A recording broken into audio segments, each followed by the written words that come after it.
All right, y'all, welcome back to the show. It's Anti-War Radio. I'm Scott Horton. We're at LRN.FM, chaosradioaustin.org, antiwar.com/radio, and for that matter, antiwar.com/donate, especially this week. All right, our guest on the show is Grant F. Smith. He's from the Institute for Research Middle East Policy. That's IRMEP, IRMEP.org. Welcome back to the show.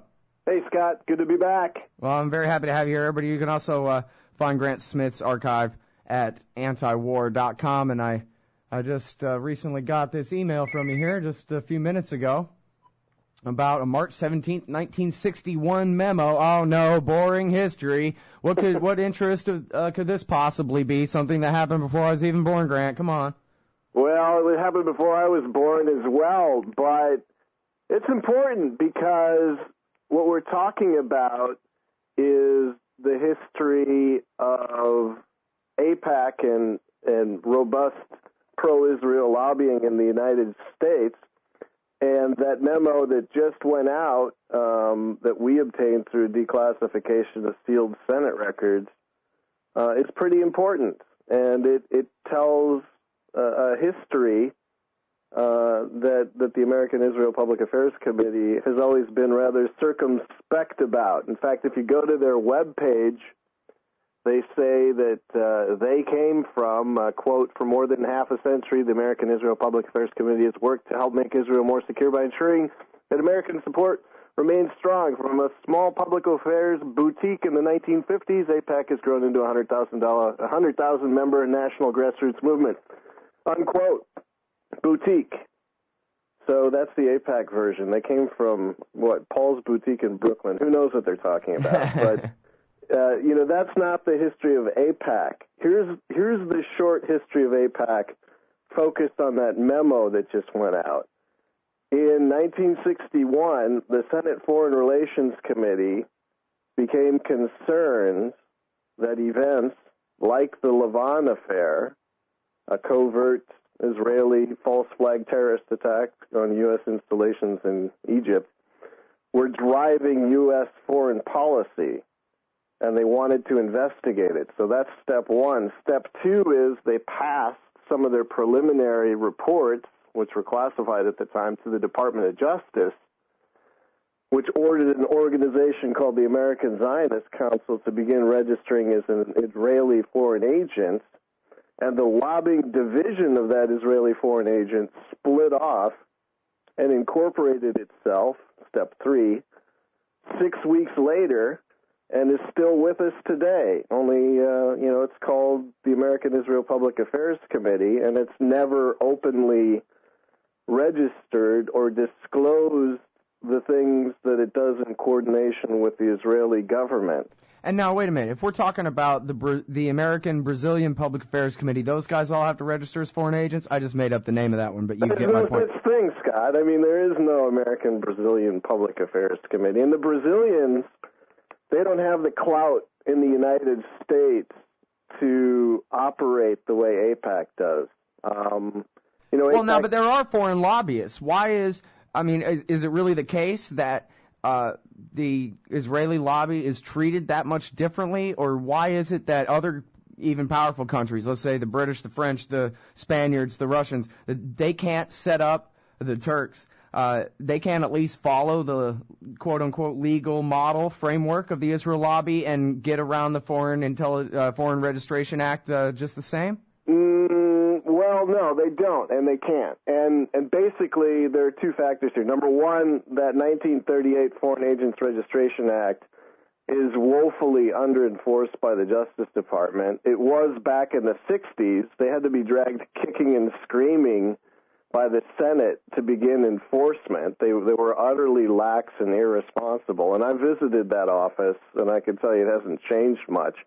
And the second factor is they have been able to, just by sheer inertia, and in particular organizing campaign contributions in this country, been able to do something the Germans, the French, the Brazilians can't do, which is enforce and create penalties on any U.S. politician or elected official, for that matter, who relies on campaign contributions, impose a penalty for not towing their talking points and their agenda. So, you've talked about this and had people on to talk about British lobbying, before World War II, I believe it is.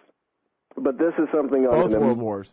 Yeah, both World Wars, and those have been excellent programs. But the scale and the organization and the communications, comparatively, that sort of thing is not going on to the scale that it does with the Israel lobby. Yeah, but, here's the thing, though. I mean, from a point of view, at least devil's advocate or something here, it sounds like this is basically just sour grapes. Any group of Americans can, of course, petition their government to act the way that they want it to act. That's what a democracy is. If you accept the Constitution, the House of Representatives, and all these things, any group of Americans, whether they're pro or anti-gun or pro or anti-Ireland or pro or anti-anything, can do what's being done here. And these are American citizens, after all. And they're interested in seeing their government make sure that the tiny little government that where their, kinsmen live or whatever is protected, by this one.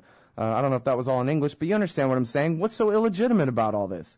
The illegitimate part is when you break the law. They're just too good at it, it sounds like. No. The illegitimate part, and the only part that my organization focuses on, is when laws are broken to achieve those goals that negatively impact the rest of Americans. So I would agree that if you want to have the U.S. Guatemala Public Affairs Committee and you want to try and impose better policy toward the Guatemalan government, you can do that. But here's where you have to draw the line. If you're going to, for example, you wish to arm the Guatemalans by raising a bunch of U.S. military equipment and ship it to them, even though there might be an embargo in place, I would say you can't do that. You should be arrested and thrown in jail. If you suddenly decide that Guatemala is imperiled and it really needs to have 8 or 9 nuclear weapons, and you want to steal highly enriched uranium from the United States and use various networks in the U.S. to do that, in contravention to a U.S. president's desire expressed in a policy framework for nonproliferation, I would say no, you should be thrown in jail for that, because that negatively impacts everybody else in the United States that elected a president to do something different. So I'm really concerned, particularly when you have things going on, such as this massive ongoing funding flow to the West Bank and Gaza, that you've got all of these groups in the United States working in coordination with the Israeli government to commit activities that are illegal under international law, and the clout to keep the commissioner of the IRS, with whom I've spoken about this, keep him from doing anything about it. That's corruption. That's lobby-enforced corruption, and that's bad for everybody in the United States. Now, I talked with a guy named John M. Cole on this show, who is a former FBI counterintelligence officer, and he said that that he knew of personally, there were 250-something counterintelligence, counterespionage investigations into the actions of the Israeli government and their agents in our country that never went anywhere.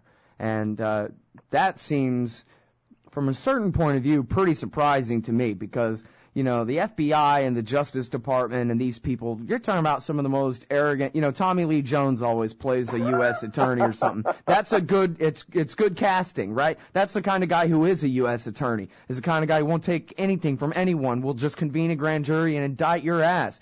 How could it be that 250 investigations into espionage against this country are allowed to let go? Well, do I have time to even jump into that? Yeah, well, hold it till after the break.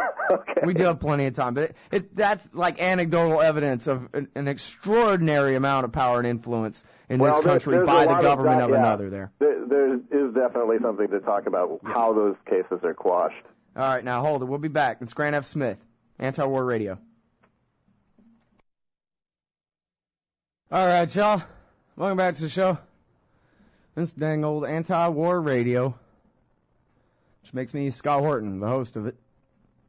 Talking on the phone with Grant F. Smith. He knows more about the Israel lobby and its power in America than anybody, maybe all put together.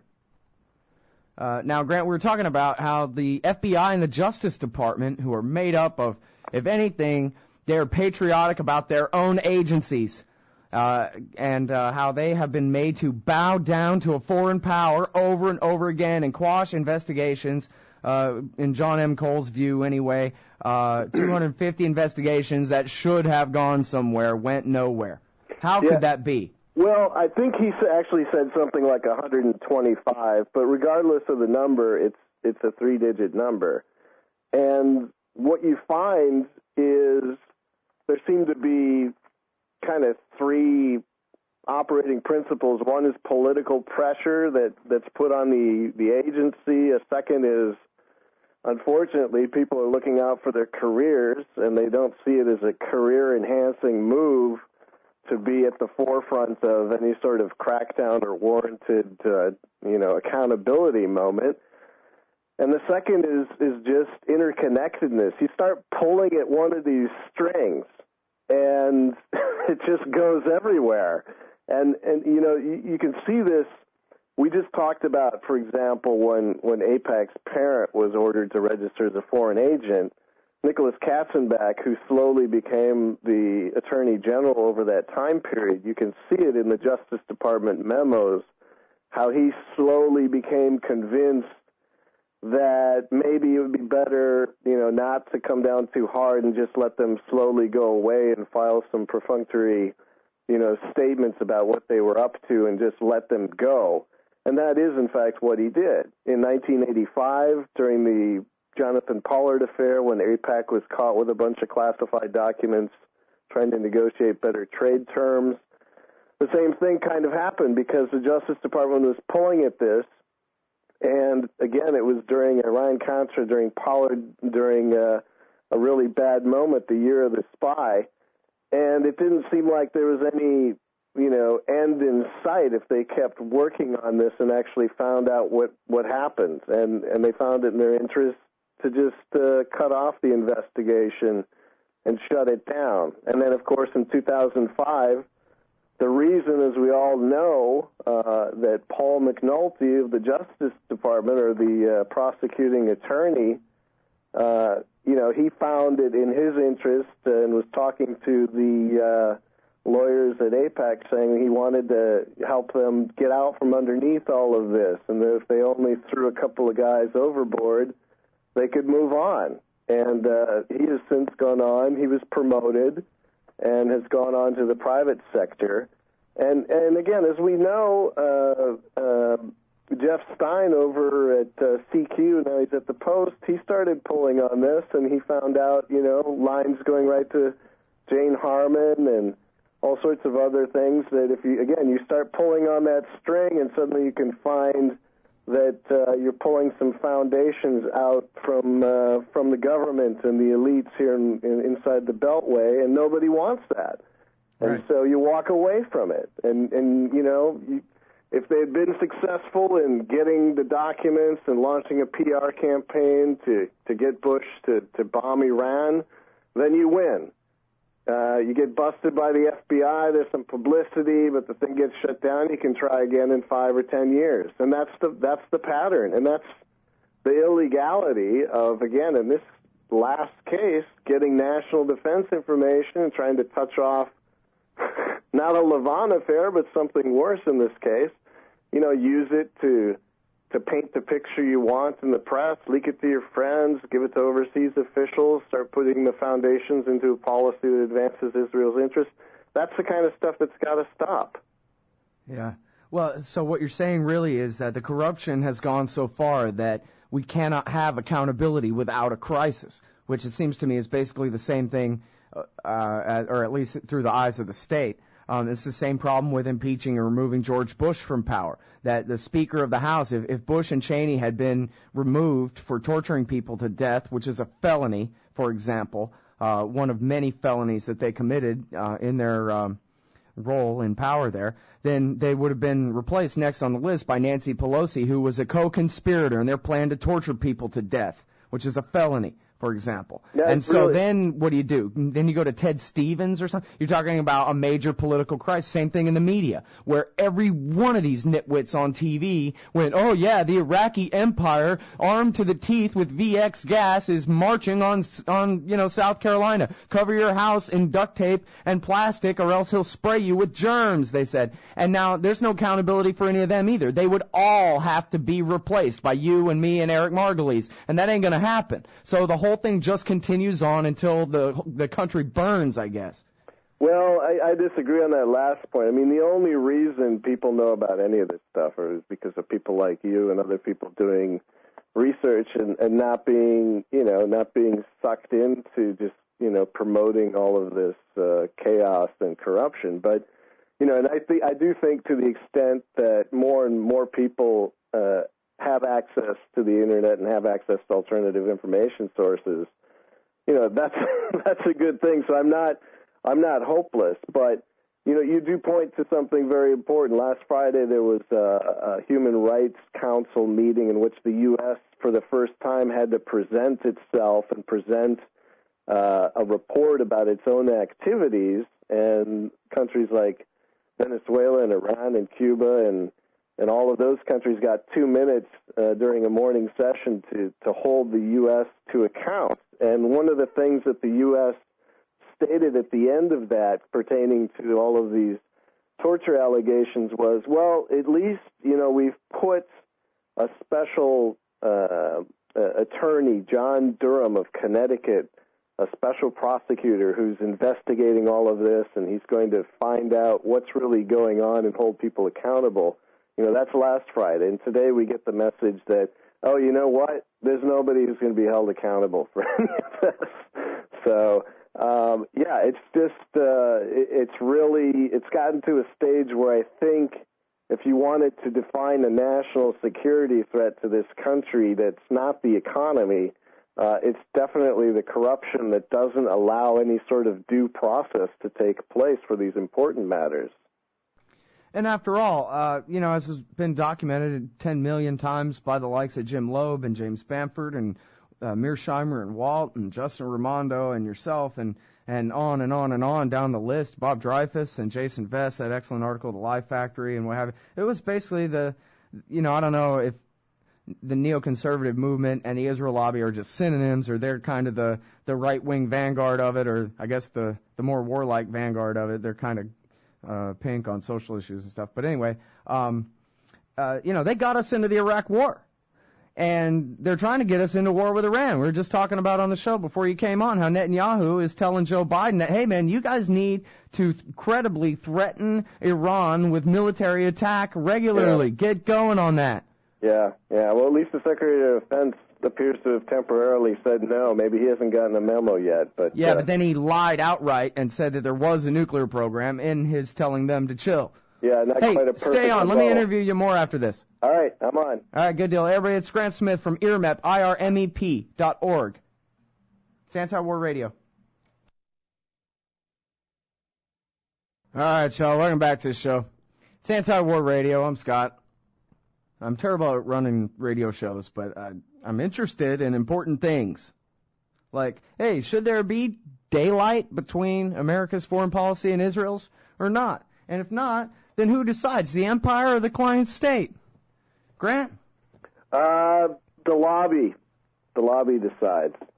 But does that count as the foreign state, or that's still really just Americans who really like that foreign state a lot?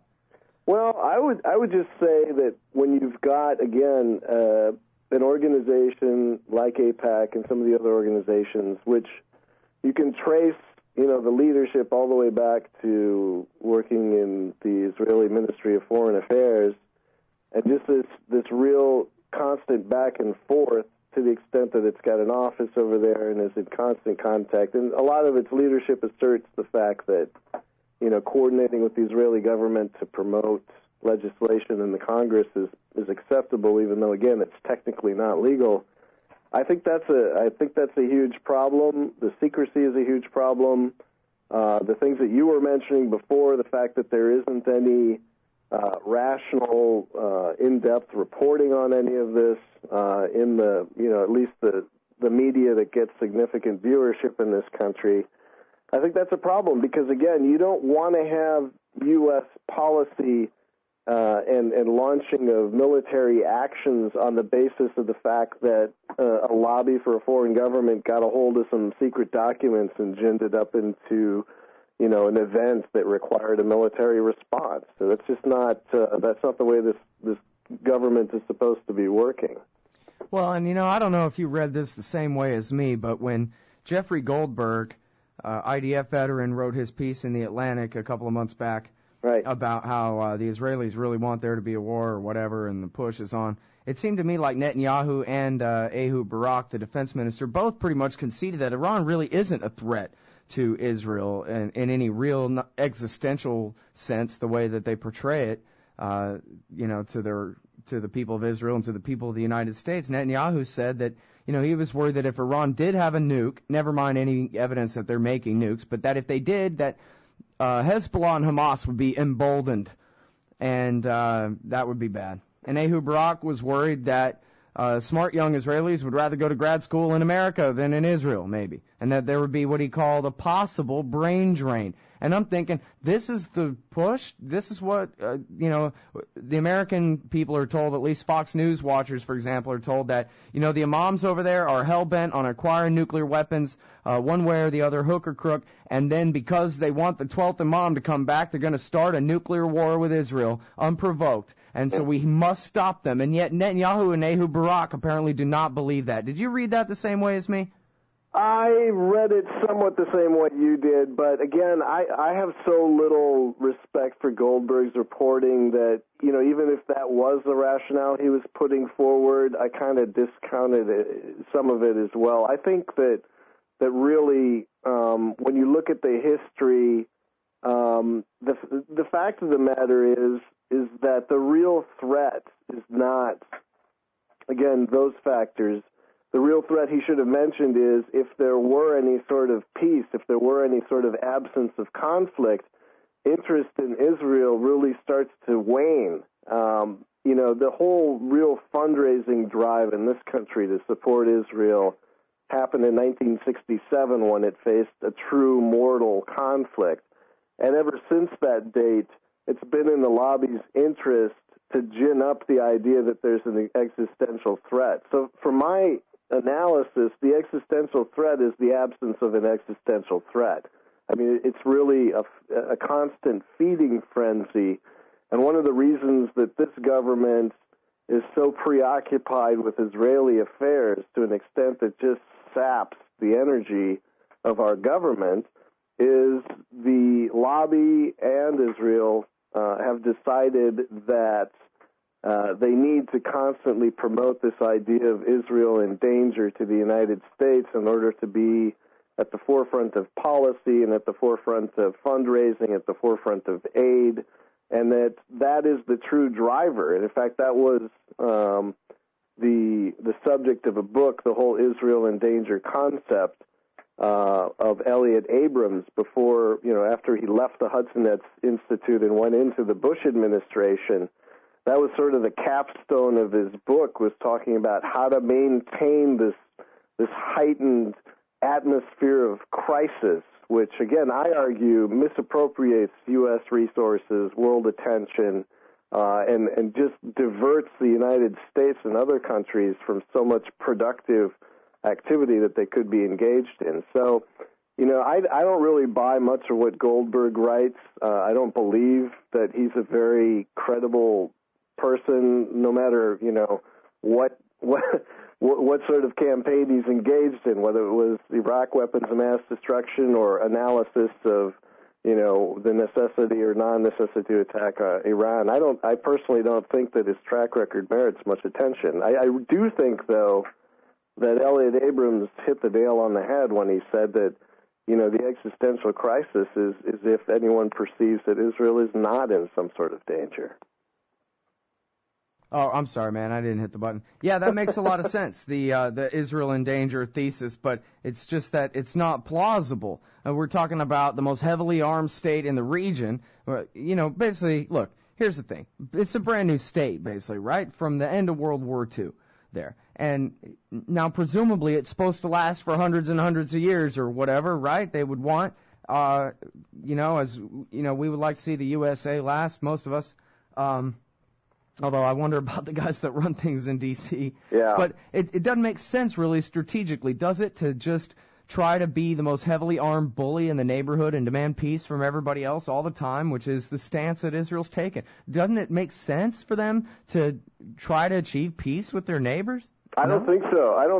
I mean, look at, for example, let's just take one small example, and I know it's going to sound crazy, but one of the biggest, for example, drives across the Middle East, in all of Israel's neighbors, from Egypt to Jordan to Saudi Arabia to UAE, is for civilian nuclear power, right? So who are the experts in the region on nuclear affairs? Well, it's the Israelis. And if they were a normal country, without this history, they would be actively engaged in helping all of these countries further their own civilian nuclear energy needs, instead of always talking about the need to, have a quantitative military edge over their armed forces. But because of the way it's developed and because of the positioning it's put itself in, it's not going to participate in any sort of commercial boom. And all of these countries really hate their guts for the fact that they haven't been able to do anything meaningful, whether it's the Saudi initiative or any of the others, to stop settlements and come to some sort of agreement with the Palestinians. So, I mean, I just don't see any desire on their part to become integrated into the regional economy and become a normal country, because they've already chosen alignment with the United States as forced alignment with the United States as sort of their strategic positioning, and don't see that as being something viable for them, even though, a normal country would have had to make some tough choices in order to actually become a regional player in a positive sense. So back to the neighborhood, it's like the little brother knows that he can be a jerk to everybody because everybody's scared of his big brother. Pretty much. I mean, that's pretty much the systemic relationship at this point. And I don't see, absent some sort of big move in the United States to change that, I don't see them coming to any sort of deals with their neighbors. All right, they get Grant, too much for not being a player that way. But now, Grant, the new news is that you've got these documents about, State Department employees complaining to each other about the Lavon Affair. Something like that. So two things. First of all, tell us everything that you know about the Lavon Affair that you ever have learned or could teach us. And then also, isn't it kind of nice to read the frank language of government bureaucrats writing the truth to each other about things that the rest of us never get to hear about until 60 years later or whatever? Yeah, we always get the PR framework. And I tell you, the more one digs, the more one realizes the extent to which the American people rarely have any idea what's going on. And, I'm also very concerned that we've got things going back to the Eisenhower administration, which are apparently still too important for the American people to know about. It never ceases to amaze me, doing a mandatory declassification review, just how much resistance there is in government to letting go of a lot of these documents. And in the case of these 67 boxes from the Senate,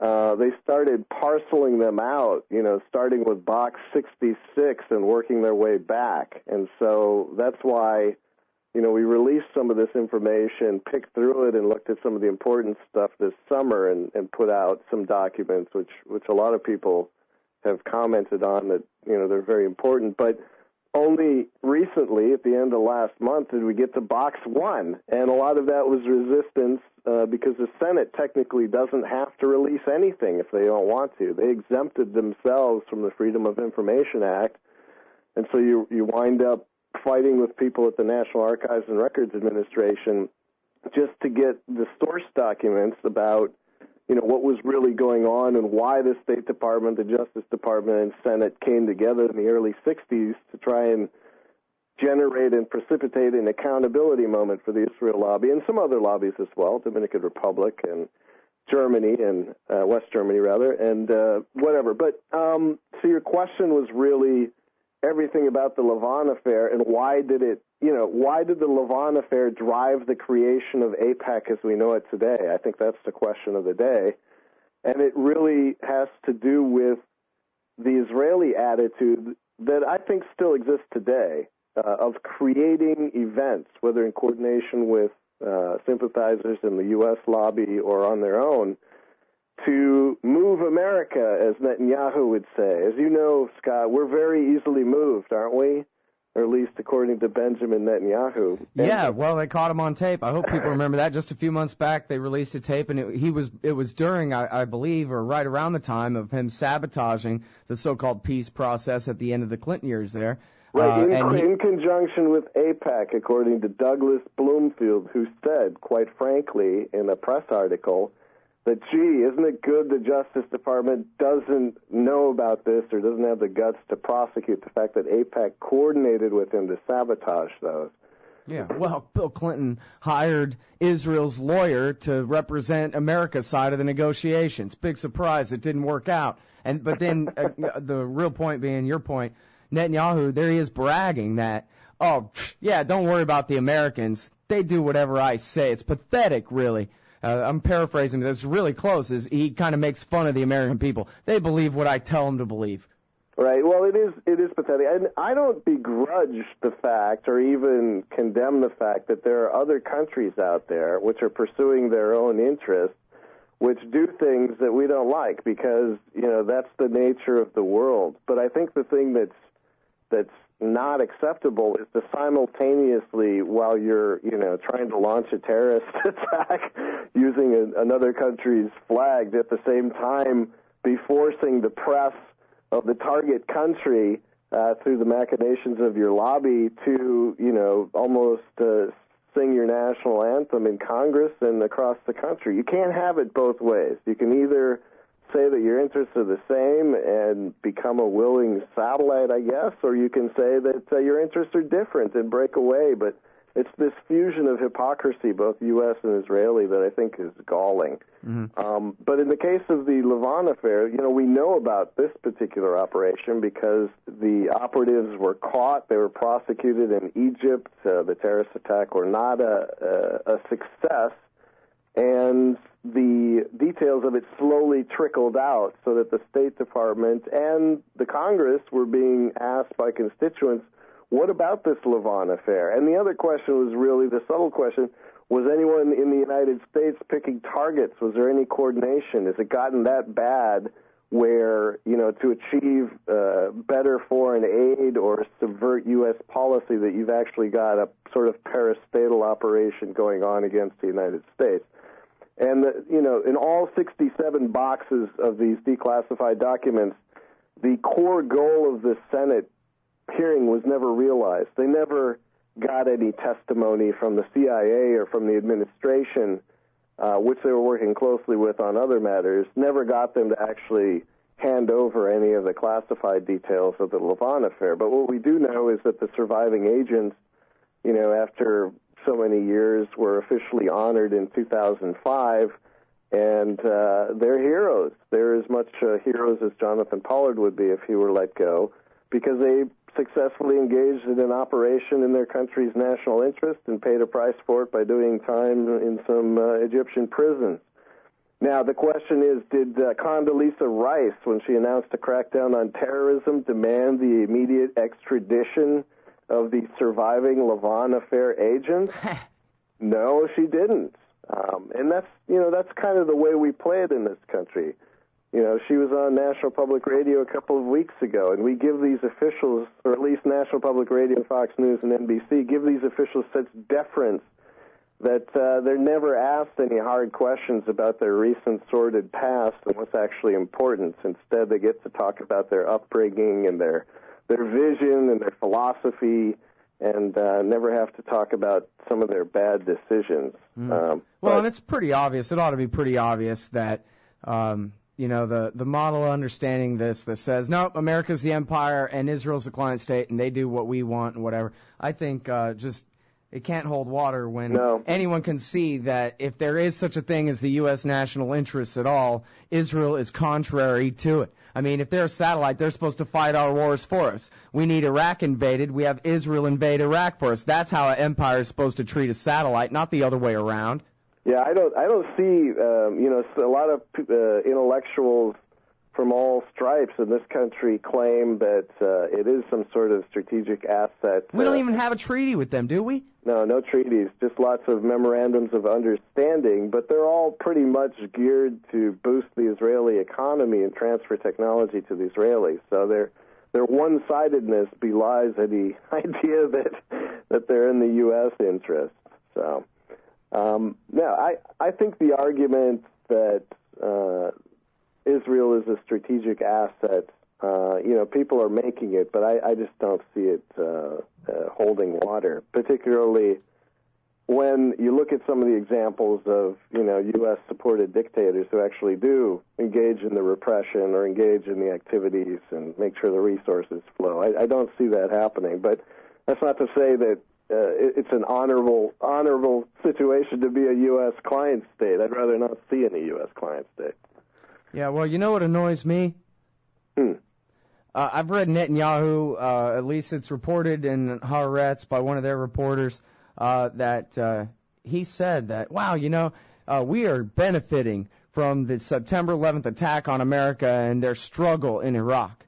And then a couple of years later, I think only about a year ago or so, Netanyahu publicly made a statement to, a bunch of reporters and witnesses and whatever, that we need America to stay in Iraq, that any American withdrawal from Iraq would be contrary to Israel's interests. And, I'm reading in here in the news today, Robert Gates, of course, echoing what we've all known all along, which is, we'd love to stay after 2011. Please invite us, government that we've installed there.